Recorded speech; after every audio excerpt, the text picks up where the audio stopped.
बैठ जाइए मंत्री जी, थोड़ा सब्र करिए और सुनने का हौसला रखिए. I had told the then chief minister, Pettara peru Amaravati, lakpate Pelavara peru Kamaravati. Pettu peru, I have called it. That we are going to be discussing AP reorganization bill, which should have happened 12 years ago. It is actually a statement of national shame that the so-called collective wisdom and intelligence of this House, it took everyone 12 years to process a parliamentary procedure, a commitment made on the floor of this House, a House that is held sacred to democracy, a House that is empowered by the Constitution. What did we do? 12 years later, the government comes out with this act and decides that Amaravathi will be the capital. And we are supposed to laud them for this and be grateful for it. Sir, I want to tell you, this is a victory of the farmers of Amaravathi who fought for this day and night. For 2 years, the citizens, women like me who were on the road, never went back home, harassed by the police, harassed by the then ruling government. One man who was disputably a nut job sitting in the chair of authority. And the kind of humiliation that citizens faced, not a word was reported in the national media because the media was given enough advertisements to keep them dumb. This late, delayed, I am here to support that the name is Amaravati. That is by right that we have decided it's Amaravati, sir. But what does it mean? What does it really mean is what I'm asking. There was administrative ambiguity for 12 years. Investor confidence dropped. Nobody came to put in their money because they were wondering. Otherwise, the new state should have lured and they have the ports. But they got nothing. 12 years of policy paralysis of the central government, the hypocrisy, where they supported the then CM's demand for 3 capitals. Have you ever heard of it? So what happened? Andhra did not have any capital for 12 years. I mean, this is the most amazing failure of supposed intelligence in this parliament of the ruling government. The act promised national institutions. Where is it in the full ecosystem, sir? Has this bill addressed those issues? It hasn't addressed those issues. It promised a major port at Dugrajpatnam, not delivered. Steel plant in Kadapa, vanished. Promised railway zone. It is now coming limping along after a decade. A promise made in haste and delivery delayed for a decade. Sir, I'm asking for 3 points here.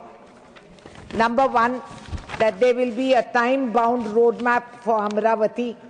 No more announcements without executing timelines. It has to be transparent and visible. Status paper in Parliament on every promise made under the 2014 Act. If you have the courage and you have the commitment, do it.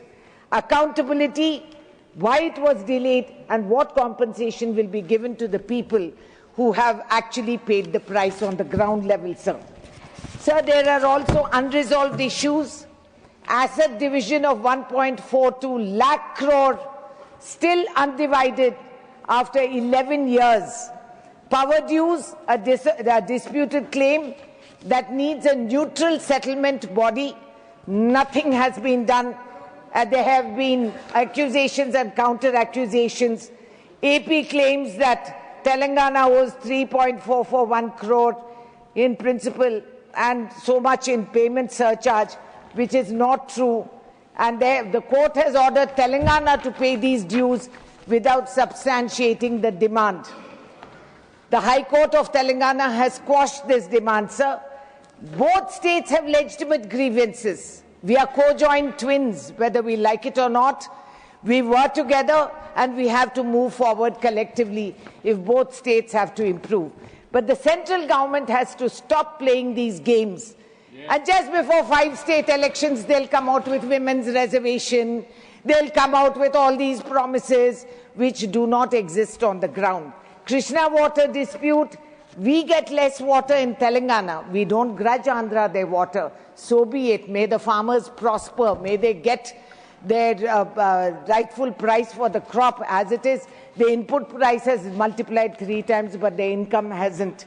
Institutions of national importance, Schedule 8, still unfilled for Telangana, as well as the Ramagundam plant in Telangana is hanged suspended because of unclear power purchase agreement between Telangana and NTPC. The railway coach factory promised to Telangana has not materialized, despite 100 times paperwork has been submitted, but it doesn't happen because we are not in coordination with the BJP there, sir. Andhra is. So hopefully after all that, at least they get some benefits, which I don't see anywhere in the near future. Then the selective application and enforcement of the same act, but 2 different standards which apply to them. People of Telangana saw that the centre invokes the AP Reorganization Act to benefit an alliance partner, but they don't give the same act's commitment to Telangana and were quietly left unfulfilled. The rare instance of political unity, the Assembly has passed a resolution against this discrimination with Congress, BRS and all parties together because of what people in Telangana also suffer.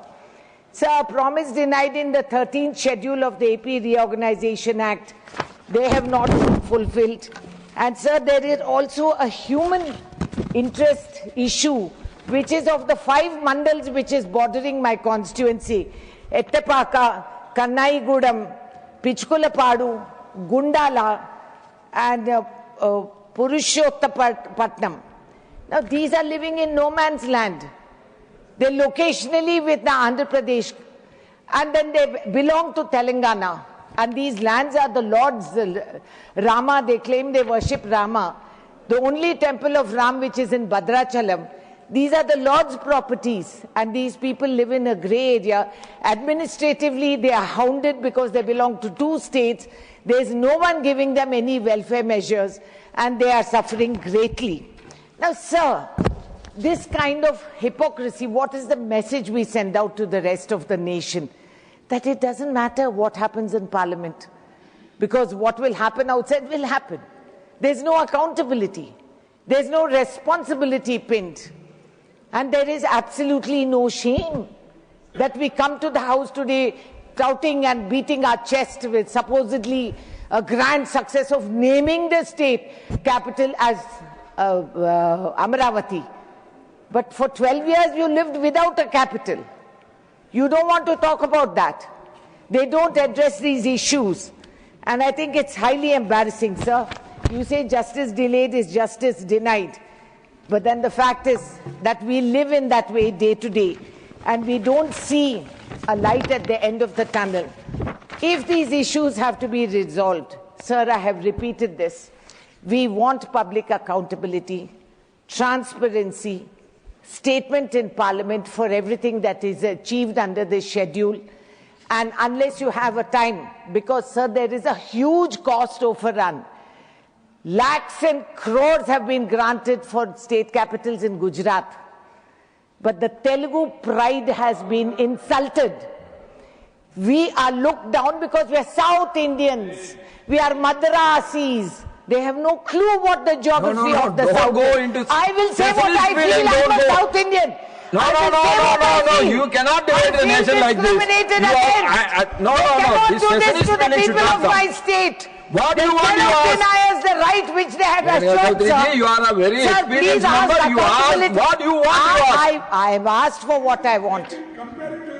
No comparative. Sir, there has been not just a procedural delay, there has been developmental damage. Who is going to compensate that? What is going to happen to the investors who came forth first and ran away because there was no clarity? What happens to my lakhs of farmers? Sir, for 2 years, the farmers, the women of ordinary households were on the street agitating. This is their victory, that at least they've got a name for a capital. But what happens to their lands? Who's going to compensate? What happens to Polavaram project? They said they'll give it national status. Let them announce it in the schedule, sir. They have to say it. It's not enough to say Amaravathi. It was Amaravathi anyway. I had told the then Chief Minister, Pettara Peru, Amaravathi, Lakpate Pelavara Peru, Kamaravati. Pettu Peru, I have called it. So if he has the audacity to say that, let them have the courage to implement that, sir. Please do it. And what is it cannot claim, the centre today, that they have solved a big political problem. They have done nothing.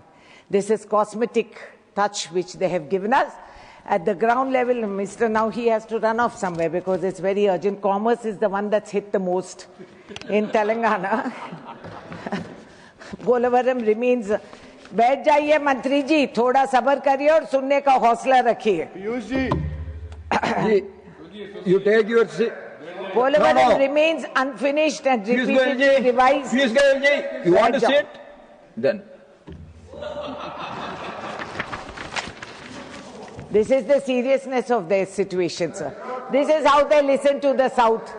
This is how they listen to the South. The entire commerce is tough in Andhra. But this is, and you're allowing it, sir. You should summon the minister and tell him to sit down. Yes, you have the power, you have to protect us also. No, I am protecting you. Where he are has you already gone out. He's left. You please. Your time is limited now. Please conclude. Sir, the special category status is not written into the 2014 Reorganization Act. But the centre has acknowledged that the Prime Minister Manmohan Singh ji started in Rajya Sabha on 20th February 2014. AP will get it for 5 years to steady its finances. Now all this has been destroyed. So I am repeating again, have a transparent procedure, have accountability, have a time-bound action plan, resolve the issues which have not been done for so long, bring the 5 mandals into Telangana because that's where they belong and the Lord's land is there, and that they should have accountability and Please compensate conclude. For the loss of finance, unemployment, Please conclude. Industry that has not come. They must compensate and give it its due. Thank you very much. Ram Mohan Naidu garu.